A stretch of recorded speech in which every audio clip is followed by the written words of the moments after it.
October 2025 was the first month of the winter 25-26 season, and with temperatures dipping and EU gas storage fullness almost completely immobile at a historically low 82%, you could have been forgiven for expecting bulls in the markets to start rearing their heads. Instead, only once in October did we see two consecutive upward movements in price on the front month, front quarter or front season gas contracts.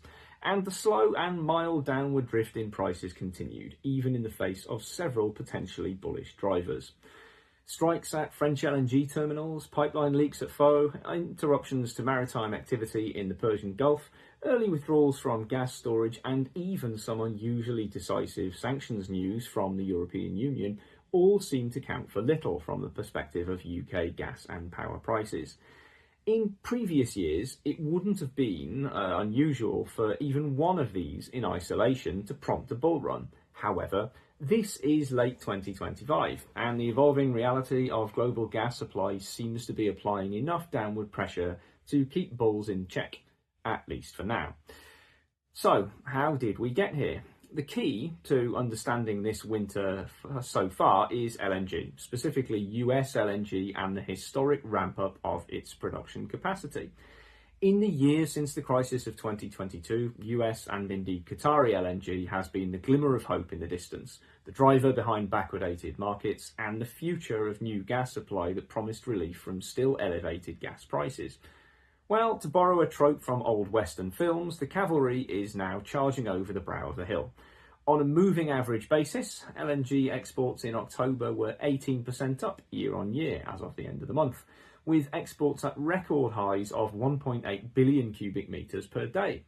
New facilities at Plaquemines, LNG Canada and the third stage at Corpus Christi already represent material increases to global supply. Plaquemines, an incomplete terminal this time last year, is now operating at above nameplate capacity and contributing 700 million cubic metres per week to global supply. Likewise, LNG Canada only commenced exports in July, but was responsible for 980 million cubic metres of deliveries during October. 2026 will bring just short of another 60 BCM per annum of nameplate capacity across facilities at Golden Pass, Costa Azul, Pluto II, Congo Brazzaville, Qatar's North Field and Cap Lopez Gabon. From a macroeconomic perspective, it's fair to say this wave of supply will not be meeting a boom in gas demand. Across Europe, industrial demand remains suppressed by economic headwinds, including trade wars, tariffs and still high prices. Rapid renewable deployment is also weighing on demand for gas. While gas-fired power stations remain crucial to provide dispatchable power during periods of low wind and solar output, renewable output does still suppress demand in absolute terms. This is the longer-term structural change which is playing itself out beneath the winter 25-26 gas and power price. All of this said, LNG is not a silver bullet for the UK's energy price problems.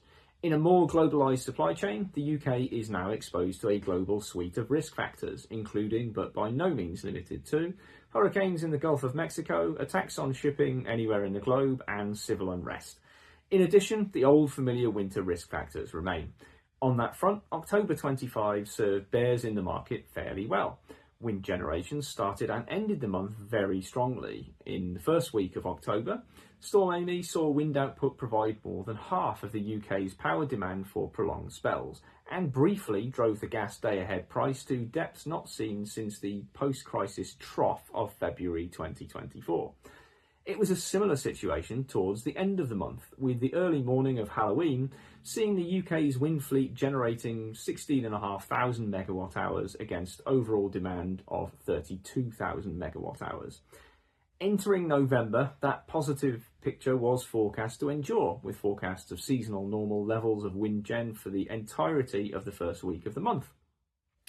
Whereas prolonged low wind speeds contributed to the bullish winter of 2024 into 5, extended better than normal output would be welcome as we head into the coldest period of the year. Forecast temperatures in early November tell a similar story. Barring a dip in temps on Sunday the 2nd of November, the UK is expected to spend the first fortnight of the month enjoying unseasonal levels of warmth, helping to suppress gas for heating demand. The 46-day forecast, while always to be taken with a pinch of the proverbial salt due to the complexity of modelling weather at greater distances in time, shows no major deviation from seasonal normal heading all the way into early December. This is just as well. As we've said at the top of the video, European gas storage fullness is now at its lowest level relative to the time of year since 2015. October of 2025 saw negligible change in that fullness, starting at 18.59% full on the 1st of October and ending the working month on the 31st of October at 18.79%. Drill down into that flatlining fullness level, and during week commencing the 13th of October, Europe also saw the earliest week of net withdrawal since 2020.